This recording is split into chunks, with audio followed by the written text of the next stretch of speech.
कबीर साहब कहते हैं, आप खुद ईश्वर हैं। आश्चर्य है, भगवान भगवान को खोजता है।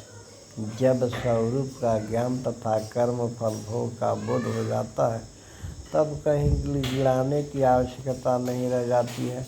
अपने स्वरूप की पहचान हो जाने पर साधक का सिर्फ एक काम रह जाता है, वह है अपने आप को मन की धारा से अपने आप को बचाना।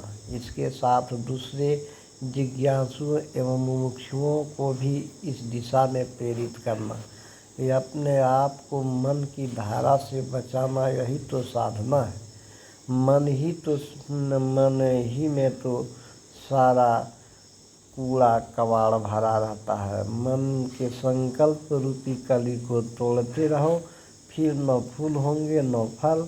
राग मानना, द्वेष मानना तथा अनेक प्रकार की मान्यताओं का जाल बनाना, यही सब तो जीव की महानता को नष्ट करता है। जब जीव सारे मान्यताओं को बोझ से मन की धारा से मुक्त हो जाता है, तब वह सदा आनंद स्वरूप हो जाता है। जो साधक आज वासनाओं का त्याग कर देता है, वह सदैव के लिए आनंद स्वरूप हो जाता है, अर्थात वह सदा के लिए दुखों से छूट जाता है। सावधानी छोड़ना ठीक नहीं है।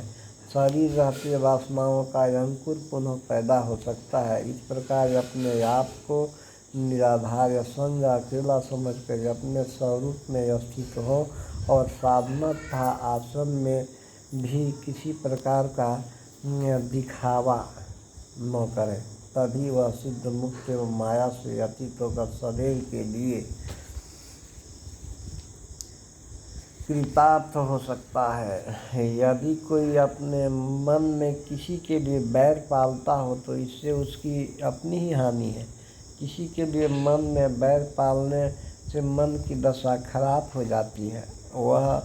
वहाँ शांति कहाँ मिल सकती है। सज्जनों एवं संतों की संगति, सद्ग्रंथों का स्वाध्याय, चिंतन, विवेक, ध्यान, समाधि और निरंतर सावधानी, जो इन सब का सहारा लेकर रहता है, उसका मन मलिन नहीं होता है। अतएव साधक को चाहिए कि वह सत्संग तथा साधना का अवलंब लेकर निर्मल जीवन व्यतीत करे। स्वरूप बोध पूर्वक सर्वथा निर्दोषता की स्थिति ही दुखों से परे मोक्षावस्था है। निर्मल मन ही परम शांति का भंडार है।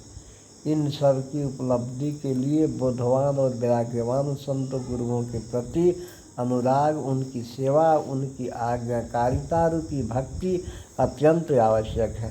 निर्छीर का विवेक करके अपने स्वरूप को मन माया से अलग कर लेना ही भक्ति है।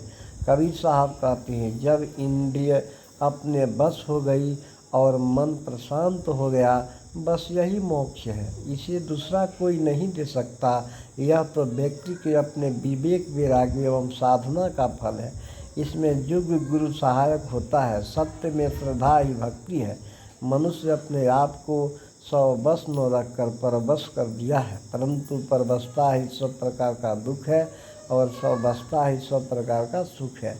बस इतना ही सुख दुख की परिभाषा है। बोलिए कबीर साहब की जय।